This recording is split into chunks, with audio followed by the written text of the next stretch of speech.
Belt loading అనేది ఏ విధంగా చేసుకుందాం అనేది ఈ విధంగా అయితే చూసేద్దాం. ముందుగా వచ్చేసి 3 లేయర్స్ని కలిపి అయితే మనం స్టిచ్చింగ్ అయితే ప్రిపేర్ చేసి పెట్టుకుందాం కదా.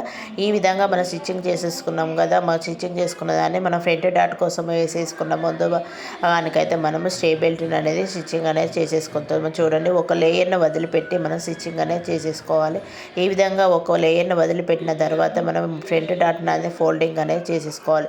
ఈ ఫోల్డింగ్ చేసుకోవడం వల్ల షేప్ అనేది నిలబడి ఉంటుంది, చాలా కరెక్ట్గా అయితే వస్తుంది. మనం కరెక్ట్గా 1 ఇంచ్ మందం అనేది వేసేసుకోవాలి, సాగదీయకుండా చాలా పర్ఫెక్ట్గా అయితే వస్తుంది.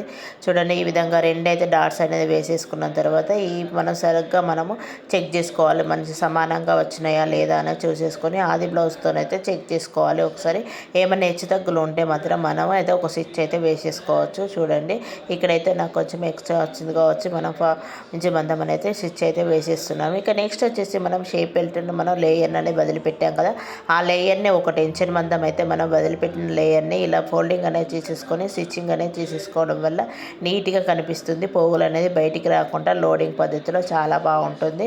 మన షేప్ అనేది మనకు చాలా పర్ఫెక్ట్గా అయితే వస్తుంది. చూడండి, ఖర్చు అనేది కనిపించకుండా బ్లౌజ్ కూడా నీట్గా ఫినిషింగ్ అనేది నీట్గా వస్తుంది. బోటిక్లో కుట్టినట్టుగా చాలా పర్ఫెక్ట్గా అయితే వస్తుంది. చూడండి, మీరు కూడా ట్రై చేయండి. ఈ విధంగా ట్రై చేసామంటే మన కస్టమర్స్ కూడా ఎక్కువగా తీసుకోవచ్చు.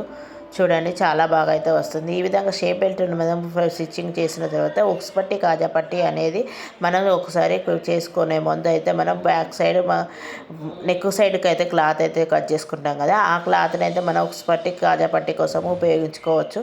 ఈ విధంగా నెక్ సైడ్కు మనకి ఒరిజినల్ క్లాత్ అనేది మనం కాజా పట్టి కోసము, మనం లైనింగ్ క్లాత్ అనేది ఉక్స్ పట్టి కోసం అయితే వదిలిపెడతాం, కట్ చేసుకుంటాం కదా, అదైతే ఇలా యూజ్ చేసుకున్నామంటే మనకు క్లాత్ అనేది ఎక్కడ మనకు తీసుకుపోవాల్సిన అవసరం ఉండదు. చూడండి, మనకి ఈ విధంగా కాజా పట్టి కూడా ఒకసారి అయితే మనం ఫోల్డింగ్ చేసేసి మనం స్టిచ్చింగ్ చేసిన తర్వాత మళ్ళీ అదే ఫోల్డింగ్ అనేది చేసేసుకొని మరియు స్టిచ్ అయితే కాజా పట్టి కోసం అయితే స్టిచ్చింగ్ అయితే చేసుకోవాలి. ఇక్కడ వచ్చేసి ఉక్స్ పట్టి కోసం లైనింగ్ క్లాత్ని సరిగ్గా కట్ చేసుకొని మనం ఈ విధంగా ఒక స్టిచ్ అనేది వేసేసుకునే ముందు ఒక ఫోల్డింగ్ అనేది చేసేసుకోవాలి. ఈ విధంగా ఫోల్డింగ్ చేసుకోవడం వల్ల ఉక్స్ పట్టిలో అనేది ముడత రాకుండా చాలా ఫిట్గా మనకు కరెక్ట్గా అయితే వచ్చేస్తుంది. చూడండి, ఈ విధంగా స్టిచ్ చేశారంటే బ్లౌజ్ అనేది కరెక్ట్ పద్ధతిలో అయితే వస్తుంది. మీరేమంటారు? చూడండి, నా వీడియో కనుక నచ్చినట్లయితే లైక్ చేయండి, ఒక సబ్స్క్రైబ్ కూడా చేసుకోండి ఫ్రెండ్స్.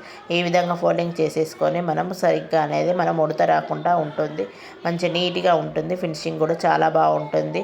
చూడండి, ఈ విధంగా మనం నెక్ అనేది కట్టుకున్న తర్వాత మనం కటింగ్ అనేది చేసేసుకోవాలి. మనం కరెక్ట్గా ఉందా లేదా అనేది చెక్ చేసుకొని మనం కటింగ్ చేసేసుకున్నామంటే ఈ విధంగా షేప్ బెల్ట్ మరియు ఉక్స్ పట్టి కాజా పట్టి రెడీ